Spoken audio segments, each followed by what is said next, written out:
বাবা রহমান, রহমান, ও বাবা, দরজাটা খোল বাবা। শুরু করছে তোমার মায়ের চেঁচামেচি। কেমন লাগে কত, মানে রাতটাও কি ঠিক মতো কাটাইতে দিব না? বাবারে, ভয়ে আমার গা কাঁপতেছে, দরজাটা খোল বাবা। তোমার মায় কি লেদা বাচ্চা, হ্যাঁ? আর ভয় করতেছে, ঢং করার আর জায়গা পায় না। এনে বয়ে বয়ে কি করতেছো? যাও দরজা খুলো, দরজাটা তো ভাঙিয়ে ফেলাইলো। এমনি মারে বুঝাইতেছে।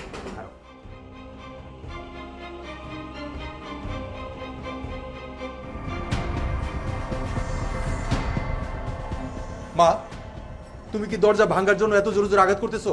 তোমার আঘাতে তো লোহার দরজা ভেঙে যাবো। কি করুম বাবা, আমি ওখানে বসে আছিলাম, আমার গায়ে কাটা দিতেছে, দেখ আমার অনেক ভয় করতেছে, আমার একটু ঘরে ঢুকতে দে বাবা। পক্ষে তোলা 80 টাকা না? আপনি বিয়াতে রাজি না হইলে ঘরে তো ঢোকা দূরের কথা, ওই বাগানে নিয়ে বাইন্দা রাখমু। বেশি তেড়িবেড়ি করলে খবর আছে কিন্তু। বাগানে বাইন্দা রাখলে কি হইব কন্ত? সাপে বেজিতে আইসা আপনার লগে গল্প করব, আর গল্পের ফাঁকে সাপ যদি একটা সুম্মা দিয়ে দেয় না, তখন কিন্তু জায়গায় মইরা থাকবেন। অবশ্য সুবিধাই হইব, ওইখানে মাটি চাপা দিয়া থুইয়া দিব। দেখো বৌমা, এমন আজে বাজে কথা কইও না, আমি বাইরে থাকতে পারব না, আমার অনেক ভয় করে, সাপের তো আমি আরো বেশি ভয় পাই। বাবারে, বৌমার একটু কো না। বুঝছি, তুই অশান্তি করবি, এইসব কাহিনী করে কোনো লাভ নাই। তোরে তোরে আজকে এইখানে বাইন্দা রাখবো, এইখানে বাইন্দা রাখবো তোরে আমি। বৌমা, এটা তুমি কি কও? আমার বাইন্দা রাখবা, এই কথাটা কইতে তোমার বুক কাঁপে না? না, আমার বুক কাঁপে না, তোর মতো মহিলার লেগা আমার বুক কাঁপতাছে না একটু। আমার একটু ঘরে জায়গা দাও। না, ঘরে জায়গা হইব না। এই তোরে জানি 100 বার করে কইতাছি যে আমার কথা রাজি হয়ে যা, রাজি হইলেই তো তোর কাম তাম হয়ে যাইতো, কিন্তু না, তুই তো জিদ ধরে বয়া রইছিস। তোর জিদ আমি ছুটাইতেছি।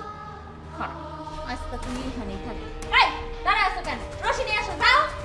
ও বাবা, বাবা, বৌমা, বৌমা তুমি আমার লোকে এমন করো না বৌমা। বৌমা, আমি একটা মেয়ে মানুষ, আমি বাইরে থাকতে পারুম না বৌমা, আমার লোকে এমন নির্দয় হইও না, আমি তোমার পায়ে ধরছি, তুমি আমার লোকে এমন করো না বৌমা, আমি বাইরে থাকতে পারবো না। কেমন করবো, হ্যাঁ? তোর যে আরো কত দুর্দশা হয় তুই খালি এটা দেখ। চাইয়া চাইয়া বাবা, বাবা রে, আমার এমনি করে বাইন্দা তুইস না বাবা, তারে অনুরোধ করতাছি, আমি বাইরে ভয় পাই বাবা। মা, তোমার এখানেই থাকতেই তো, বুঝছো? আর তোমার মতো মায়ের জন্য আমার কলিজা কাঁপে না। তুমি সারা রাতে এখানে থাকো। এই এই একদম তোর শব্দ শুনলে এখন কিন্তু মুখের মধ্যে পুরো কাপড় বাইন্দা দিব, একটা শব্দ করবি না। আমি আর আমার জামাই একটু আরামে ঘুমাবো, বুঝছস? আসো। ও বাবা, বাবা রে, আমার কেউ যাচ্ছে বাবা, দরজা লাগাইছ না বাবা।